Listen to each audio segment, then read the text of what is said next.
de plus, bonsoir et aujourd'hui on va continuer avec notre formation SIA. Bon là, on va travailler sur le lab numéro, chez nous c'est le lab numéro 5. Bon ici c'est le lab numéro 4. Intervalent Communication. Bon ici en fait tu n'auras pas de difficultés. Je pense que tout sera vraiment fluide pour toi par rapport au cours qu'on a eu à faire hier. Parce que c'est exactement ça. Ok.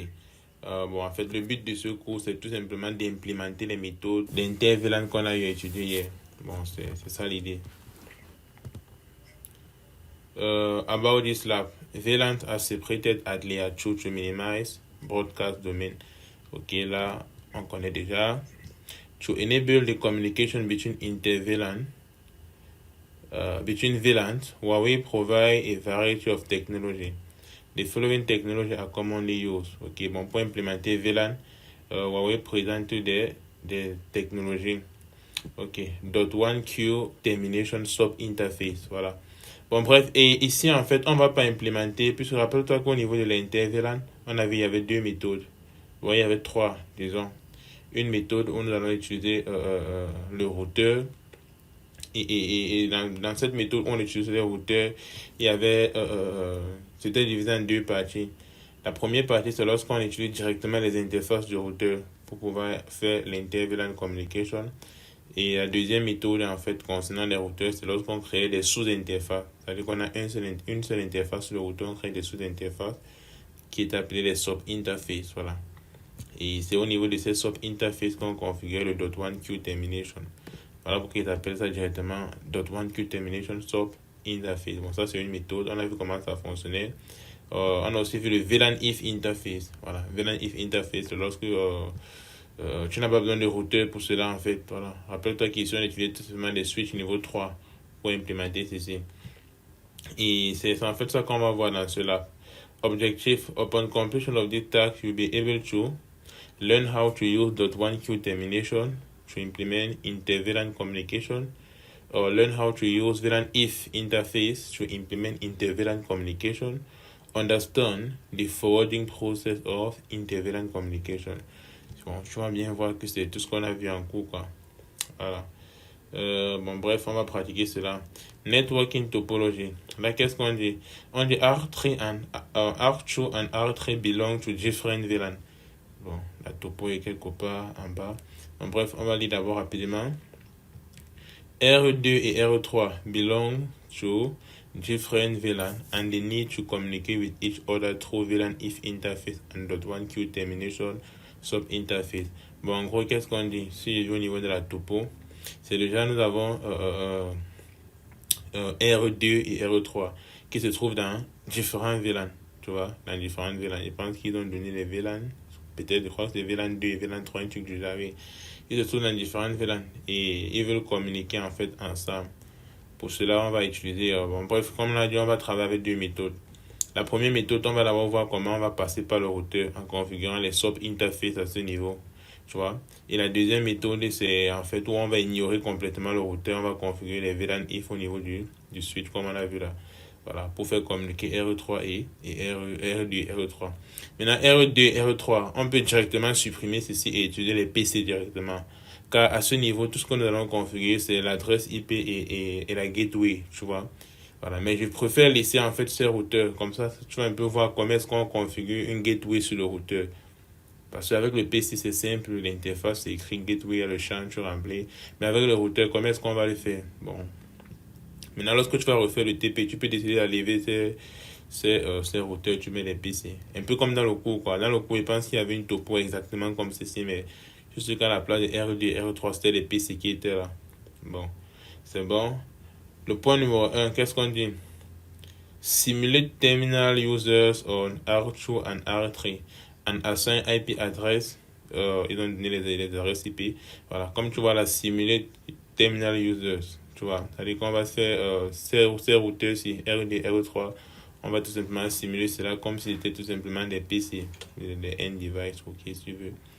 Le point 2, qu'est-ce qu'on dit? Le gateway address of R2 and R3A. Là, il nous donne l'adresse gateway. Voilà. L'adresse gateway signifie tout simplement, si on lui donne déjà pour R2 et R3, c'est pour dire que si par exemple on utilise la méthode du sub interface, nous aurons besoin de deux sub interfaces au niveau du RE1. Un sub interface qui sera la gateway peut-être du RE2 et l'autre sub interface qui sera la gateway du RE3. Ok, voilà. Et maintenant, lorsqu'on va utiliser peut-être la deuxième méthode qui est VLAN if, ça serait déjà tout simplement si on configure VLAN if 2 par exemple, l'adresse IP c'est peut-être cette adresse-ci qui est 192.168.2.254. Voilà, comme ça il va agir comme gateway, comme passerelle pour R2. Et peut-être si on configure VLAN if 3, voilà, on donne l'adresse IP comme la gateway par exemple de RE3. Bon, bref, tu as déjà l'image en fait de ce qu'on veut faire en tête. Ok. Le 3, qu'est-ce qu'on dit? On dit on S1 assign gigabit Ethernet 002 and gigabit Ethernet 003 to VLAN 2 and VLAN 3. Bon, nous avons deux VLAN ici. Voilà. L'interface gigabit Ethernet 002 sur S1 qui part vers R2. C'est pour le VLAN 2 et gigabit Ethernet 003 qui part vers R3 pour le VLAN 3. Ok, c'est très clair. Configuration roadmap, qu'est-ce qu'on nous dit? Le point numéro 1, on va d'abord configurer le .1 termination sub interface. Voilà. Donc, on va d'abord utiliser la méthode avec le routeur. Et en dernière position, on va voir comment le faire avec les VLAN if. Ok. Bon, là, on va aller rapidement. Qu'est-ce qu'on dit? On R2 système, en fait, bref, le titre déjà dit configure IP address and gateway for R2 and R3. C'est exactement ce qu'on va essayer de faire. Voilà. Maintenant, au niveau de la topo, j'ai dessiné la topo. Bon, je vais démarrer les équipements. Voilà, moi, mon PC n'a pas de problème. Je peux démarrer tout en même temps. Ok, le temps qui en fait ça démarre. Déjà, qu'est-ce qu'on dit? On dit configure IP address and gateway for R2 and R3. Voilà. Comme il disait tantôt, cette question, si par exemple c'était si R2 et R3 étaient des PC, là tu connais très bien. Maintenant, puisque ce sont des routeurs, déjà pour configurer l'adresse IP de R2 et R3, c'est très simple quoi, tu vois. C'est tout simplement pour dire qu'au niveau de l'interface de Gateway 001, on configure une adresse IP là, tu vois. R3 pareil, l'interface de Gateway 001 configure une adresse IP. Comme ça, c'est l'adresse IP qui serait utilisée comme IP source lorsqu'il va vouloir router un paquet. Bon, c'est son adresse IP. Maintenant, comment configurer la gateway? Gateway, tu sais tout simplement que l'adresse gateway signifie l'adresse par laquelle il doit envoyer le paquet pour quitter son réseau, tu vois. Voilà. Et maintenant, cette adresse-là, pour configurer au niveau du routeur, ce qu'on va configurer, c'est ce qu'on appelle un default gateway. Tu vois, en fait, on va configurer une route statique. Et cette route statique-là, c'est un default gateway. Un default route, désolé, je veux dire un default route. Une route par défaut. Voilà, route par défaut, tu sais tout simplement que la reste destination est généralement sur le 0.0.0.0. Puisque cette fois-ci, puisque pour configurer une route statique, qu'est-ce qu'on va faire? On va dire IP route statique. Normalement, nous sommes censés mettre l'IP destination, le masque et le next hop, tu vois. Maintenant, le next hop que nous on va mettre là, c'est tout simplement la gateway de l'équipement. Voilà. Par exemple, pour R2, ils ont dit ici, sa gateway, c'est le 192.168.2.255. Voilà. C'est-à-dire que lorsqu'on va configurer le default, la route statique default route sur R2, au niveau du next hop, c'est cette adresse qu'on va mettre. Pour dire en fait quoi? Puisque la destination c'est 0.0.0.0 qui veut dire default route, c'est pour dire que lorsqu'il reçoit un paquet et que l'adresse IP de destination n'est pas dans sa table de routage, il est censé directement envoyer au next hop, qui est ceci, tu vois. Et là, c'est la gateway, voilà. Ça, je pense que tu vois un peu le procédé, comment on configure la gateway. Parce que là, c'est un routeur. Lui, la façon dont il envoie les paquets, c'est en fonction des informations de sa table de routage. Tu vois. Voilà pourquoi, dans sa table de routage, puisque là, nous ne sommes pas en train de faire le routage, puisqu'il était fait comprendre qu'il simule le cas des PC. C'est-à-dire que de toutes les façons, nous, on veut qu'il envoie directement lorsqu'il reçoit n'importe quel paquet à l'adresse qui est la gateway. Comment veut donc qu'il envoie n'importe quel paquet? N'importe quel paquet veut dire peu importe la destination, il doit tout simplement envoyer là. Voilà pourquoi on configure une route par défaut qui est le 0.0, qui a pour destination 0.0.0.0 et on met directement le next hop, ceci. Voilà, c'est un peu comme ça qu'on simule le fait de configurer une adresse gateway lorsque nous sommes sur un routeur qui est peut-être différent du cas sur le PC. Voilà. Je pense que c'est bon. Tu as compris ce que je dis là? Oui. Exactement. Voilà. Et n'oublie pas que dans notre cas, lorsque tu as une architecture comme ceci, tu vois, le switch ici, en fait, ne divise pas les broadcast domaines. Rappelle-toi que le switch, lui, son rôle était tout simplement pour diviser plutôt ce qu'on appelait les domaines de collision, tu vois. Mais le broadcast domaine reste un seul broadcast domaine. C'est exactement ça. Pour dire en fait que de R2 à RE à R1, tout ceci c'est un seul réseau. Car le switch là au milieu ne divise pas les réseaux. Quand on ne divise pas le broadcast domaine, ça c'est on peut dire réseau quoi. Parce qu'un broadcast domaine c'est un sous-réseau à part. Et maintenant l'autre côté pareil, RE3 à R1. Là c'est maintenant un autre réseau de ce côté. Voilà. Ok, commençons par là. Je pense que les équipements ont tous démarré. R1, ok, R2, R3, le switch, ok, tout le monde est là. Ok, comme d'habitude, je vais devoir agrandir. Ok, en espérant que c'est visible. Oh.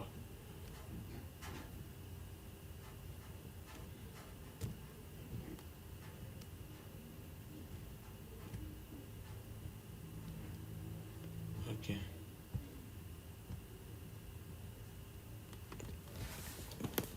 Ok, là, R2.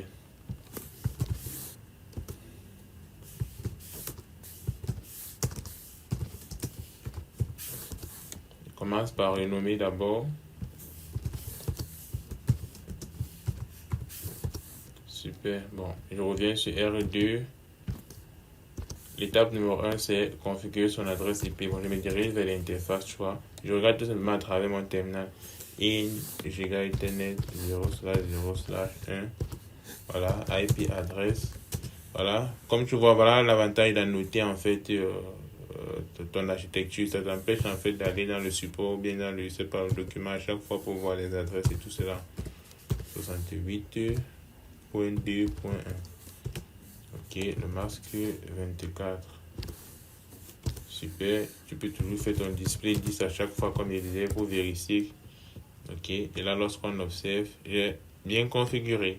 Ok, on passe sur RE3. Et si je regarde bien l'adresse IP de RE2 et RE3, c'est pas la même chose. RE2 c'est la 192.168.2.1. Or pour le RE3 c'est 192.168.3.1, tu vois, et c'est slash 24 pour, voilà, pour dire qui n'ont pas la même partie réseau. Bon, RE2 et RE3 sont dans différents réseaux. Et t'ai expliqué que généralement c'est comme ça que ça se passe en entreprise. Un sous-réseau, un VLAN, un sous-réseau, un VLAN. Ok. Mais par exemple, si j'ai un cas et c'est pas trop éducatif, à l'école, on vous donne un TP d'implémenter les VLAN. Tu n'es pas obligé de faire comme cela. Tu peux implémenter ton VLAN de telle sorte que R2 et R3 peut-être sont dans le même réseau de base. Même réseau, ça veut dire qu'ils peuvent communiquer normalement à la base. Mais tu viens configurer les VLAN pour segmenter maintenant, pour diviser le broadcast de telle sorte que R2 ne communique plus avec R3. Peut-être si tu veux montrer à l'enseignant que deux PC dans différents VLAN ne peuvent pas communiquer. Or, ils sont dans le même réseau. Tu peux démontrer ça à l'enseignant de cette façon-là. Bon, il y a plusieurs façons d'implémenter cela. Ok. Là, qu'est-ce que je disais? R3, pareil. Interface, je vais tenir 0/0/1. Ok. IP hat. La recipe, c'est la 192.168.3.1. Le masque 24. Ok, là, je suis bien configuré. Ok, je reviens sur R2 pour configurer maintenant la gateway. Bon, je quitte d'abord l'interface. Pour configurer, comme j'ai dit, on va faire une route statique. IP route statique. IP route statique. Ok. L'IP destination, on va mettre 0.0.0.0.0. Ok, le masque ici c'est 0. Voilà. Point default, le masque c'est toujours 0 pour la destination. Maintenant, comme next hop, on va mettre pour la gateway qui est la 192.168.2.254. Le masque c'est 24.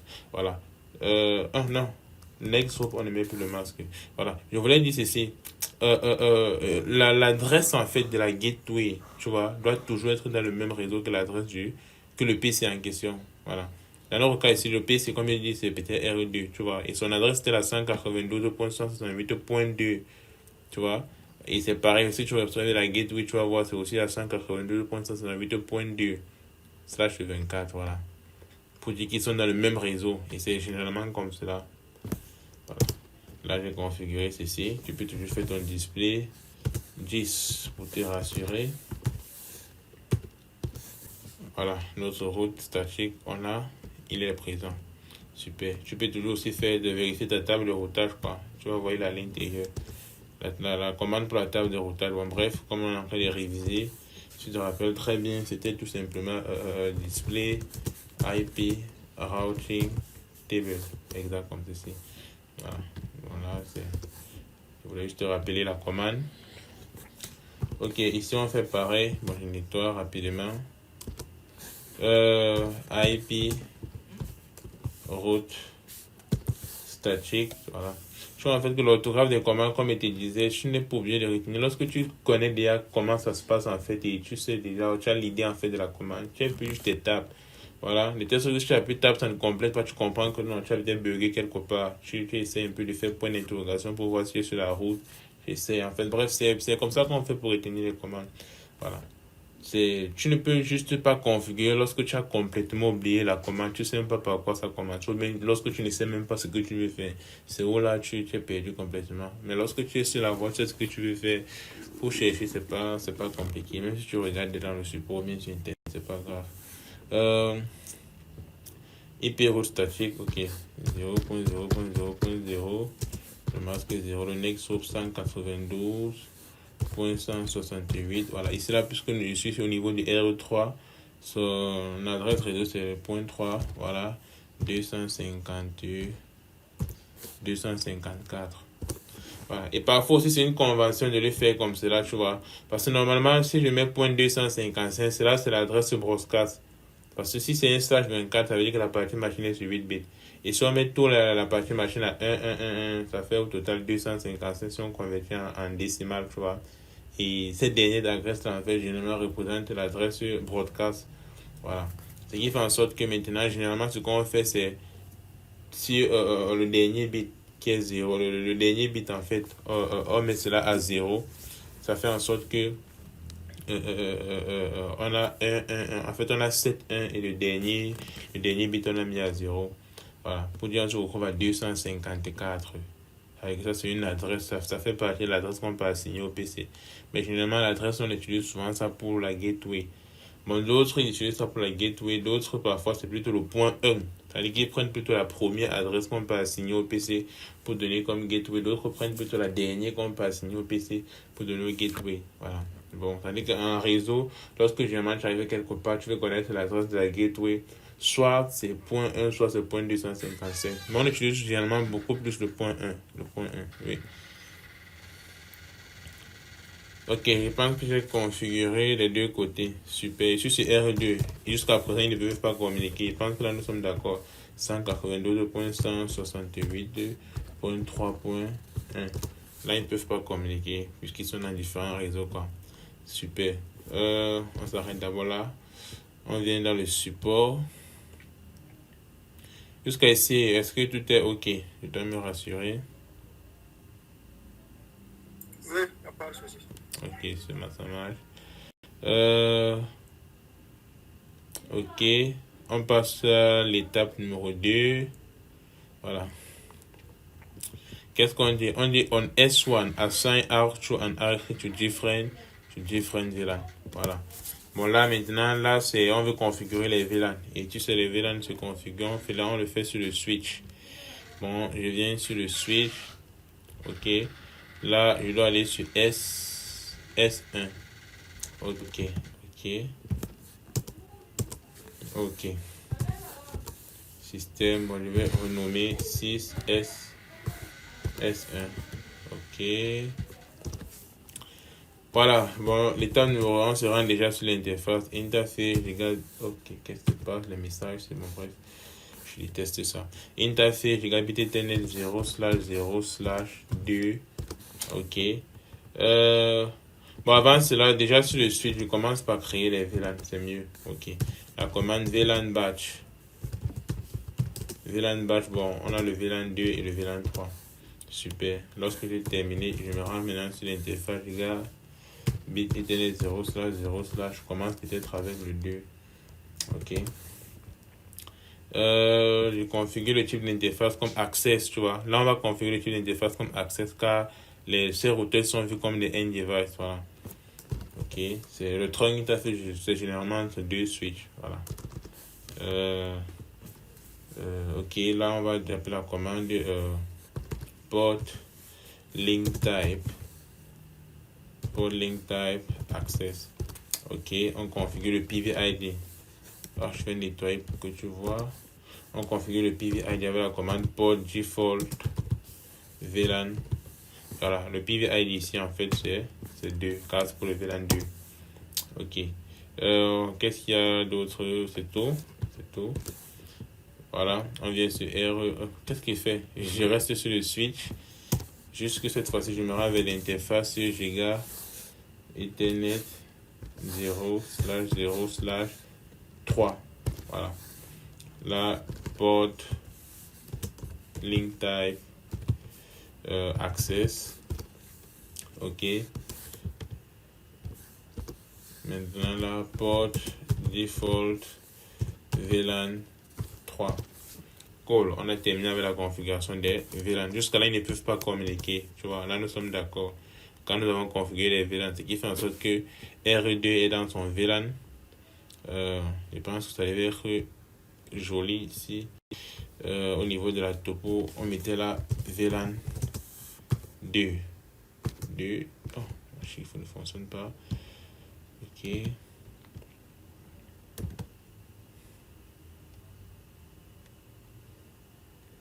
Ok, VLAN 2. Et pour RE3, il est dans le VLAN 3. Super.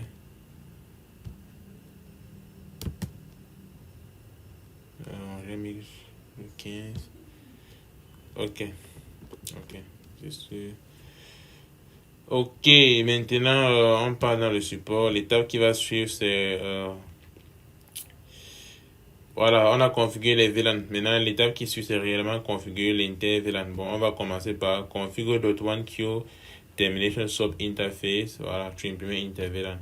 Voilà. Rappelle-toi déjà qu'avec le sub interface, l'étape numéro 1 déjà c'était de créer, c'était d'avoir déjà de configurer ce lien comme un trunk interface avant de commencer la création des sub interface. C'est exactement ça qu'on a vu. Bon, l'étape c'était de créer cette interface-ci comme un trunk interface. Puis on va aller sur le routeur, parce que pour le faire, on doit être sur le switch 1 pour le faire, pour créer comme un trunk interface. Puis on va aller sur le routeur, on va maintenant créer les sub interface. Premier sub interface, c'est Ethernet 0/0/1.2, tu vois. Voilà, rappelle-toi que le port, on mettait le nombre qui correspond directement au VLAN généralement pour mieux retenir. Et après, sur cette même interface, on va créer notre sub interface Ethernet 0/0/1.3, tu vois. Voilà. Et maintenant, sur cette interface, on va configurer les adresses IP qui correspondent tout simplement au gateway, les VLAN correspondants, quoi. Les PC qui se trouvent dans les VLAN correspondants. Voilà, les gateways, on va les faire. Et après cela, qu'est-ce que nous sommes censés faire? Voilà, maintenant, puisqu'on va configurer les sub interfaces, sur chaque sub interface, on a configuré le VLAN termination. Tu te rappelles de la commande .1q, je crois que c'était .1q termination VLAN ID, VID, et on mettait le numéro de VLAN. On va le faire. Et après cela, on va maintenant aussi configurer, on va enable le broadcast, tu vois.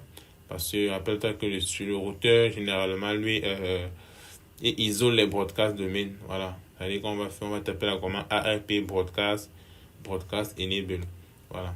Et comme il dit, si on tape cette commande, c'est tout simplement parce que lorsque le PC qui se trouve dans, je sais pas, dans le VLAN 2 va vouloir communiquer avec celui du VLAN 3, c'est très clair qu'à la base, il connaît l'IP du PC vers lequel il veut communiquer. Bon, il aurait besoin de son adresse MAC.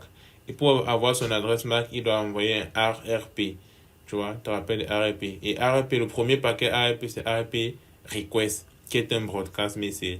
Tu vois. Et si on ne fait pas IP enable broadcast au niveau de notre routeur, il va bloquer cela et il n'y aura pas de communication. Bon, c'est pour ça qu'on enable cela. Bon, lorsque tu as ça en tête, ça devient très simple. Et je pense que c'est tout ce qu'ils ont, c'est ce qu'ils ont en fait indiqué là, quoi. Tu vois. C'est ce qu'ils ont indiqué. C'est où? Ok, oui, c'est ce qu'ils sont en train de faire là. Voilà. Et lorsqu'on configure le trunk interface, rappelle-toi toujours qu'on configure notre allow pass. Allow pass qui correspondait tout simplement à la liste des permitted VLAN qui peuvent passer. Ok, bon, tout ce que j'ai dit là, on va pratiquer ça tout à l'heure. Ok, bon, après cela, on va maintenant tester la communication. Bon, on va aller rapidement. On commence d'abord déjà sur le switch. Configure le trunk interface. Ok, je me rends sur l'interface interface.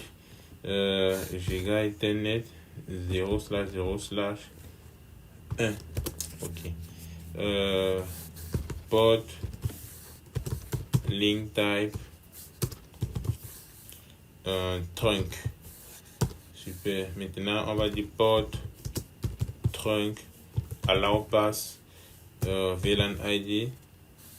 VLAN ID. Là, on va laisser passer les paquets du VLAN 2 et les paquets du VLAN 3. Super. Bon, là, j'ai terminé de ce côté. Tu peux faire ton display. Ah, c'est un message ici là. On peut faire. Oh, j'ai oublié de faire undo terminal monitor à la base. Bon, ça va, pas grave. Tu peux faire ton display. This. Cool. Tu vois, tout est là. On a bien configuré. Bon, je viens maintenant sur le routeur. R1. Ok. On a encore rien fait sur R1 depuis. Ok. Étape numéro 1 déjà renommée. Ok. Bon, on va commencer par créer les SOP interface. Bon, c'est très simple pour créer. Tu te rappelles de la commande interface. Je te dirai directement vers l'interface. Je vais tenir 0/0/1 point. /1 point. Là, on va commencer par point 2. Voilà. Tu vois, il est directement sur l'interface en question. C'est-à-dire qu'il crée et il se redirige directement sur l'interface. Et à ce niveau, en fait, c'est juste comme une interface physique, quoi. C'est-à-dire qu'on tape les mêmes commandes. Par exemple, je vais configurer l'adresse IP. Je vais dire IP add 192.168.2. Je regarde tout simplement à travers mon terminal. J'avais déjà noté cela sur la topo. Ah, le masque. Qu'est-ce que je fais? Bête erreur. Super. Là, on a configuré l'IP. On va enable le RP. Bon. Avant de enable le RP, on va configurer le .1Q termination. La commande, comme il dit, c'était .1Q termination VIG. Et on met maintenant la valeur. Ok, là, pour le VLAN 2, on va mettre 2. Voilà. Tu te rappelles le comportement du .1Q termination. C'était déjà lorsqu'il va recevoir un tag frame. Voilà. Il va tout simplement vérifier le VID qui se trouve dans le champ VLAN ID, du VLAN tag qui est sur le tag frame.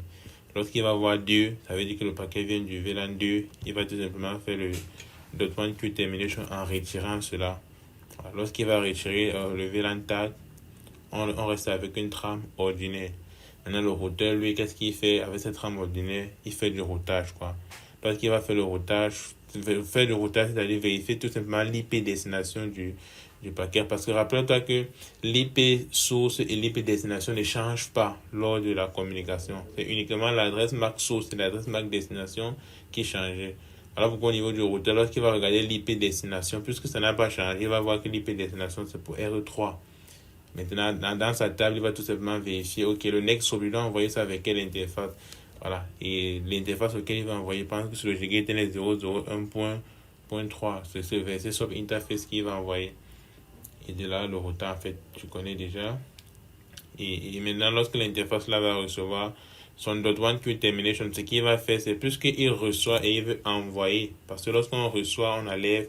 Lorsqu'on veut maintenant envoyer, il doit ajouter plutôt le VLAN ID sur la trame avant d'envoyer un tag frame. Car ce sont les tag frames qui passent sur les trunk interface. Voilà.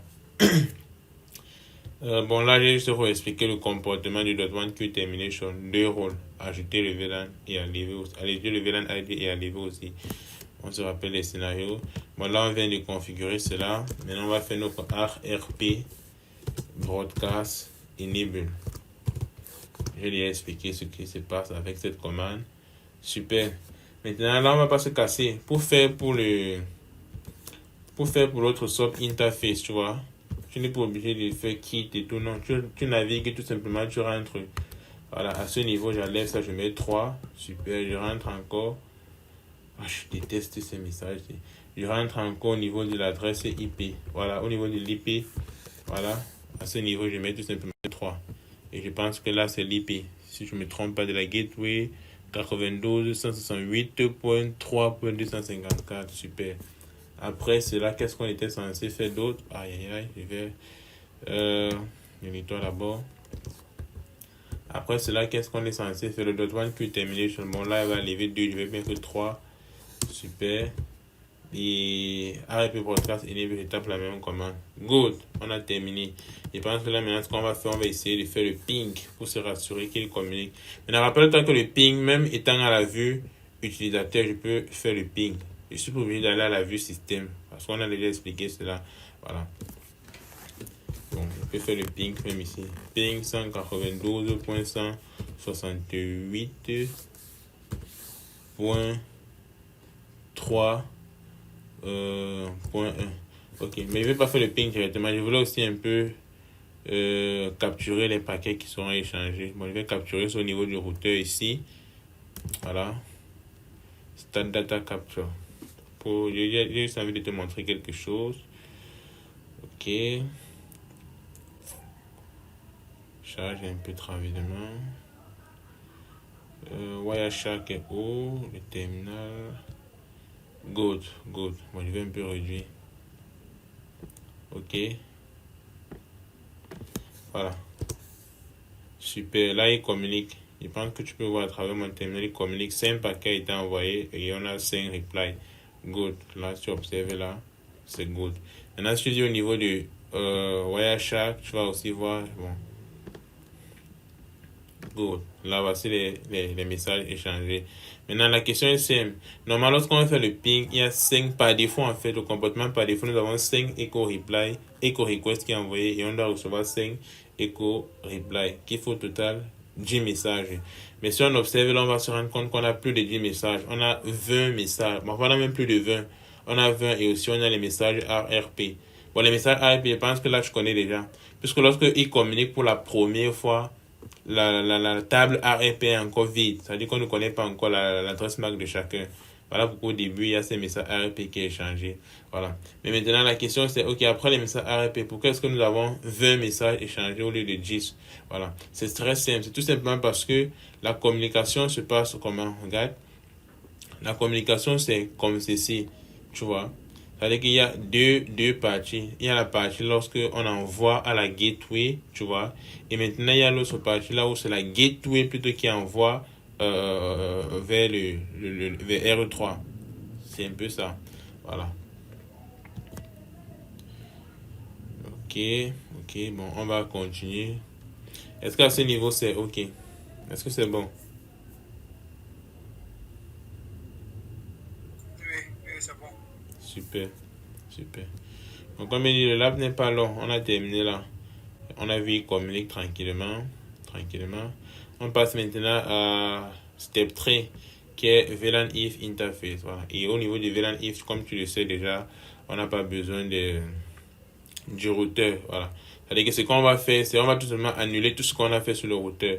Par exemple, qu'est-ce qu'on a fait sur le routeur? On a configuré les SOP interface. Moi, on va utiliser la commande undo pour annuler toutes ces commandes, tout cela. On a encore fait quoi? On a configuré l'interface du switch qui monte vers le routeur comme un trunk interface. On va aussi annuler cela. Et après cela, on va directement configurer les VLAN if interface sur le switch directement et essayer encore la communication. Bon, je viens là. Je passe sur R1. Ok. Bon, sur R1, je fais d'abord un kit là. Ok. Bon, je vais essayer de retrouver les commandes. Voilà. Une autre façon, c'est d'aller supprimer le routeur. Tout cela disparaît, mais bref, c'est pas nécessaire. Je crois que je peux venir au niveau de la commande où. Ok, voilà. Le SOP interface que j'ai créé, lorsque je vais faire undo, tu vois, il va m'annuler cela. il avait aussi créé pour le point 2 ici. J'ai fait undo et l'annule. Et le reste des configurations, c'était sur les sous-interfaces qu'on créait. Ce qui fait en sorte que lorsqu'on supprime les sous-interfaces, il va supprimer directement les adresses IP qu'on a eu à configurer dessus. Il va supprimer encore quoi? Les RP enable qu'on a fait, c'était toujours sur les sous-interfaces. Le one queue termination qu'on a configuré sur les sous-interfaces, il supprime tout ça, tu vois. Voilà pourquoi à ce niveau, c'est uniquement ça qu'on peut undo et tout le reste disparaît. Voilà. Et pour démontrer cela, à ce niveau, si je fais le pink, normalement ça ne passe plus. Tu vois, ça ne passe plus. Exact. Ok. Je passe sur le switch supprimer aussi le trunk interface que j'ai configuré. Maintenant, je pense qu'ici, il faut quand même noter cela. Pour supprimer le trunk interface, tu dois d'abord supprimer le port trunk allow pass. C'est-à-dire qu'on commence d'abord par supprimer le permitted VLAN list qu'on a configuré. D'abord, en faisant undo tout simplement au début. Et si je fais directement undo de port link type trunk, ça ne fonctionne pas. Je vais me retrouver avec une erreur. Voilà pourquoi je fais d'abord undo de la liste que j'ai configurée.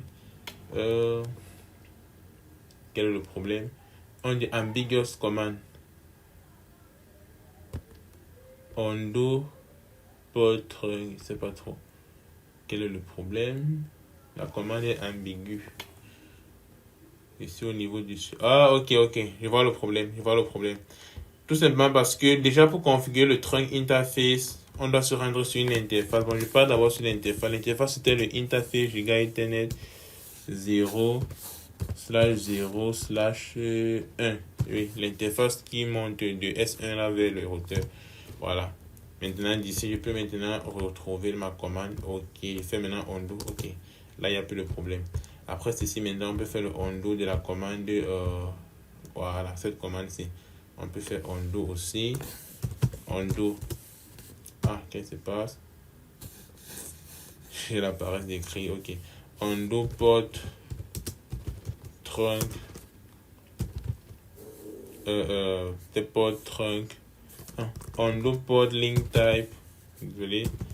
Trunk.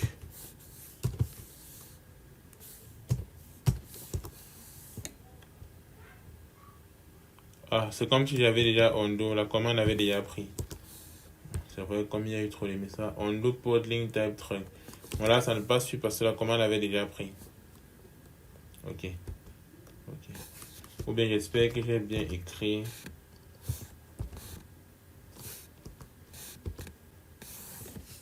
Ok. Bon, bref, j'ai vu l'erreur. C'est comme si à ce niveau, pour annuler le trunk interface, on tape seulement pour undo port link type. On ne précise pas trunk ou bien access, non. De toute façon, c'est uniquement le trunk qui va annuler. Parce que rappelle-toi que je tape cette commande sur une interface précise en fait, qui est Gigabit Ethernet 0/0/1. Et comme c'est uniquement le trunk qu'on a fait, c'est clair, il va se supprimer. Voilà, parce que tu as remarqué, lorsque j'ai précisé trunk là, il a dit il y a une erreur et tout. Bon, parfois, c'est un peu comme ça qu'on fait pour regarder si on est sur la route. Ok, super, on a déjà vu qu'il ne communiquait plus. Bon, je pars au niveau du switch. Ah, ici, au niveau du switch, ok. Je vais créer maintenant les interfaces virtuelles. Voilà, la commande c'est très simple. Interface, tu te déplaces directement vers l'interface en question. VLAN if. Voilà. Là, par exemple, VLAN if 2, on commence avec ceci. Cool. Voilà. Là, on va configurer maintenant la gateway. Normalement, IP at 192.168.2.254. Ok, le masque Kelvin 24, j'espère qu'il n'a pas fait l'erreur. Super, j'ai fait mon display 10 pour me rassurer. Good, ok. Pareil, je vais créer aussi l'interface VLAN if 3 cette fois-ci. Voilà. Comme il dit tantôt, pour quitter d'une interface à une autre, pas besoin de faire quitte, tu vois. Tu peux directement taper la commande, il va basculer vers l'interface. Ok, ici je configure IP at 192.168.3.254. Le masque 24, j'espère que j'ai bien écrit, il n'y a pas d'erreur. Nice, ok. Et je repasse sur R2 et on réessaye la communication. Ok, je vais taper la commande ping. Bon, un peu de naviguer, c'est encore là. Super. Nice, il communique, tout fonctionne normalement. Ce qui fait en sorte que ça te permet réellement de confirmer tout ce qui est dit dans le cours. Là, ça marche. Qu'est-ce qu'il raconte encore là? Il pense qu'on a tout fait. Bon, on a tapé aussi la commande traçade, ok. Traceroute, c'est comme ça comment j'appelle souvent ça. Voilà, pour voir par où le paquet est passé pour arriver à destination. Ok. Je vais réduire normalement, je suis censé réduire ceci. Ok. Ok. Au lieu de ping, je remplace cela par traceroute. Traceroute, ok. Super, tu vois. On montre comment il a envoyé d'abord la gateway. Puis de la gateway, il a envoyé maintenant vers la destination. Très cool. Tout se passe comme prévu. Maintenant, qu'est-ce que je vais encore démontrer? Je voulais encore démontrer quoi? Oh, je pense qu'on a tout vu. Hein? Je pense qu'on a tout vu.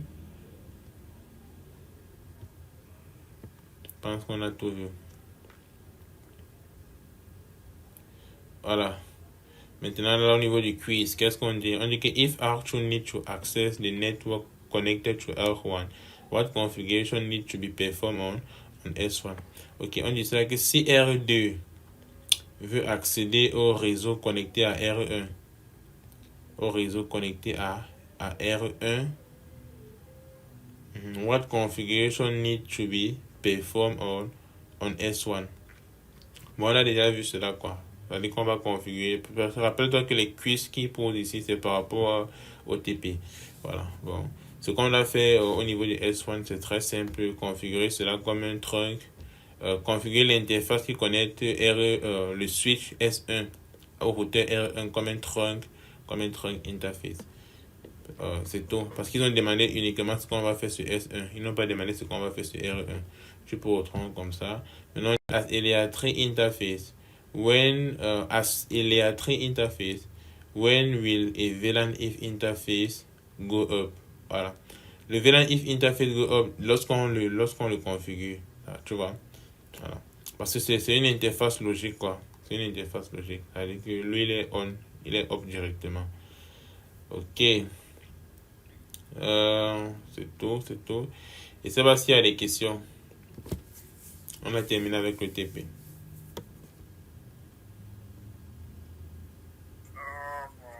J'ai bien suivi, hein. C'est ok. Bon, il faudrait... Tu dis? Je vais essayer de refaire ça. Ok. Je pense quand même que... Tu avais dit que tu allais poster la vidéo. Quelle vidéo? J'ai eu le lab précédent. Non, le cours sur l'espagnetti. Ah non, je n'avais pas enregistré le cours. Et plus tard, je n'ai pas eu le temps. Ce que j'ai posté concernant le Panning Tree, c'est le TP uniquement. Oui, c'est le TP uniquement que vous avez posté, mais pas le cours. Tu as vu le TP? Oui, j'ai vu le TP, oui. Ouais. Pour le cours, non, je n'ai pas réellement posté le cours. Je n'ai pas eu le temps, en fait. Et je ne pense pas que j'aurai le temps. Alors, lorsque tu vas étudier le PDF, si tu as des questions, n'hésite pas. Tu les poses. S'il faut capturer, tu captures, tu poses, tu connectes. À n'importe quel moment, je vais répondre. Bon, il n'y a pas de souci à ce niveau. Même s'il faut faire un voice pour te réexpliquer, il n'y a pas de problème. D'accord. Bon, pour le TP, n'oublie pas de le faire. Tu remplis ton Google Docs en ligne. Je vais vérifier. Et j'ai le temps là maintenant. Parce que hier, j'ai dit que j'allais t'envoyer le quiz sur les interviews là. Et après, je n'ai pas eu le temps. J'ai oublié. Je le fais tout à l'heure. Je t'envoie ça là dans 20 minutes. Ok. Bon, je pense qu'on peut se dire à plus.